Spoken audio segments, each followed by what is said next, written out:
ఎవరైనా సరే హెల్తీగా ఉండాలి అంటే 2 కీ ఫ్యాక్టర్స్ ఏంటి అంటే, ఒకటి ఫుడ్, 2 ఫిజికల్ యాక్టివిటీ. అవన్నీ వద్దు, ముందు పాయింట్కి రా. ఆరోగ్యం మిల్లెట్ జావ పౌడర్స్ తీసుకోవడం వల్ల బ్లడ్ షుగర్స్ కంట్రోల్ ఉంటాయి, వెయిట్ లాస్కి హెల్ప్ అవుతుంది అండ్ డైజెషన్ బాగుంటుంది. బ్లడ్ షుగర్స్ అయితే డయాబెటిక్ ఉన్న వాళ్ళ మీద టెస్ట్ చేసాం, కానీ వెయిట్ లాస్ కోసం మీకు ప్రాక్టికల్గా చూపించలేదు కదా. సో ఈసారి ఈ ఛాలెంజ్ నేనే తీసుకుందాం అనుకుంటున్నాను.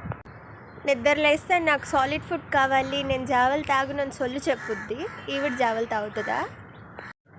ఏజ్ ఫ్యాక్టరా, లేదా నేను చేసే వర్కా, లేదంటే నా చుట్టూ హెల్దీ స్నాక్స్ ఎప్పుడు నాకు అవైలబుల్గా ఉండడమా?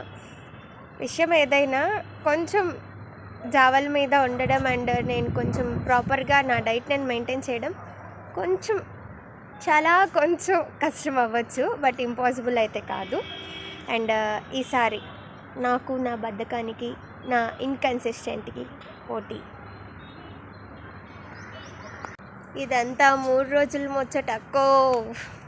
ఫిజికల్ యాక్టివిటీ చేయడానికి ఒళ్ళు బద్దకించి నాకు టైం లేదు, నాకు కుదరట్లేదు అని సొల్లు చెప్పడం కాకపోతే PM నరేంద్ర మోడీ గారికైనా కుదురుద్ది, కానీ మనకెందుకు కుదరదండి? ఆయనకంటే ఆయన పెద్దవారు, ఆయన కింద పనిచేయడానికి బోల్డ్ మంది ఉన్నారు. మనం స్టార్టప్లో ఉన్నాం, నువ్వు గమ్ముగుండు. తాగుతాం, చూద్దాం. ఇప్పుడు వెయిట్ ఉన్నది ఎంత ఉన్నాను అని అయితే ఇప్పుడు చెప్పను, గోల్ రీచ్ అయ్యాక చెప్తాను. బాయ్.